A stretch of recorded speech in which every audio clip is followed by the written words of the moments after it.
Ok, vamos entender uma das maiores, se não a maior transformação econômica que o Brasil está vivendo agora. Uma reforma tributária que vai basicamente redesenhar o futuro de um dos setores mais poderosos do país, o agronegócio. Para a gente ter uma ideia do tamanho disso, pensa no seguinte: o agronegócio brasileiro exporta o equivalente a 1.600.000 reais. Mas não por dia, nem por hora. A cada minuto. É uma potência global absolutamente fundamental para a cadeia de alimentos do mundo inteiro. E aqui dentro, esse setor é a verdadeira espinha dorsal da economia. A gente está falando de quase 30% de todos os empregos do país. É um pilar que sustenta literalmente milhões de famílias. E o mais impressionante é que essa força toda vem de mais de 5 milhões de produtores rurais. E olha, a grande maioria deles opera como pessoa física. Não são grandes corporações, não. São famílias, são indivíduos que formam a base desse motor econômico. Pois é, mais um desafio gigantesco está vindo na direção desse motor. Uma reforma tributária enorme, super abrangente, está no horizonte e as regras do jogo, bom, elas estão prestes a mudar completamente. Por muito tempo, o sistema de impostos foi tão complicado que acabou gerando uma insegurança geral e o que muita gente chama de improviso fiscal. Cada um se virava como podia. Agora, parece que a coisa vai mudar de forma definitiva. E aí que está o grande problema. A gente tem uma mudança total do sistema vindo aí, e a verdade é que milhões de produtores simplesmente não estão preparados para esse novo nível de controle e de complexidade. E essa insegurança toda começa com um ponto que, nossa, gerou uma confusão danada. A gente está falando da introdução do CNPJ para o produtor individual. Isso criou uma onda de desinformação, um verdadeiro mito que a gente precisa desvendar agora. Primeiro, vamos ao básico. CNPJ é o registro de empresas, certo? Então, a grande dúvida que ficou no ar foi: peraí, se o produtor rural, que sempre foi pessoa física, agora precisa de um CNPJ, ele virou uma empresa? Bom, é aqui que a gente separa o joio do trigo. O maior medo era esse. Pronto, vou ter que virar empresa, ter contador, pagar imposto de empresa. Mas a realidade é outra. O produtor continua sendo pessoa física. Não vai pagar imposto de empresa como IRPJ. E esse sistema, na verdade, nem é tão novo assim. São Paulo e Alagoas já usam algo parecido desde 2008.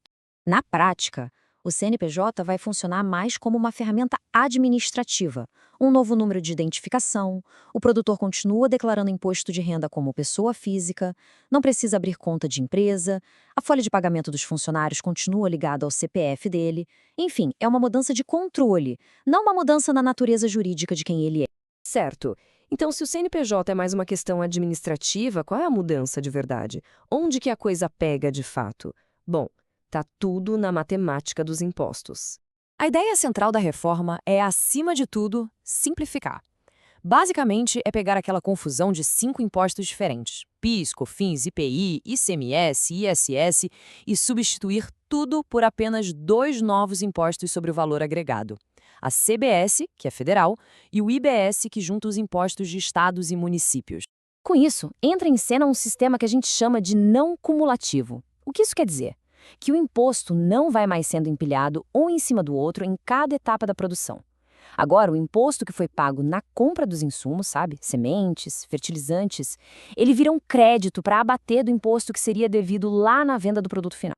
Olha só como a lógica funciona, de um jeito bem simples. No sistema novo, quando o produtor vende a soja, essa venda gera um débito de imposto. Por outro lado, todos os impostos que ele já pagou nos insumos para produzir aquela soja geram um crédito. No final das contas, o valor a pagar vai ser só diferença, o débito menos o crédito. Mas calma que isso tudo não vai acontecer da noite para o dia, não. A reforma foi pensada para ser implementada ao longo de uma década, justamente para dar tempo de todo mundo se adaptar. Olha só o cronograma. Tudo começa em 2026, que vai ser um ano de teste. Os impostos novos até vão aparecer nas notas, mas ninguém paga nada ainda. É só para ir se acostumando. Em 2027, a coisa começa para valer. A CBS entra em vigor e já substitui o PIS e a COFINS. E a partir daí, a transição continua passo a passo até 2033, quando o sistema antigo finalmente se aposenta de vez. Então, no fim do dia, a conclusão é a seguinte: o Brasil está tentando caminhar para um sistema de impostos mais lógico, mais moderno.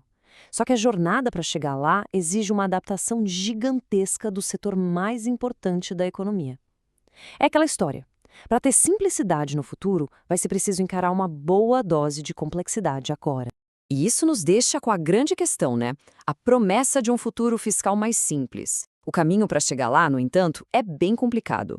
Será que essa revisão gigante vai mesmo destravar o potencial de uma potência global como o agro brasileiro? Ou vai acabar amarrando todo mundo em mais burocracia? Essa é a pergunta que vai ser respondida nos próximos anos.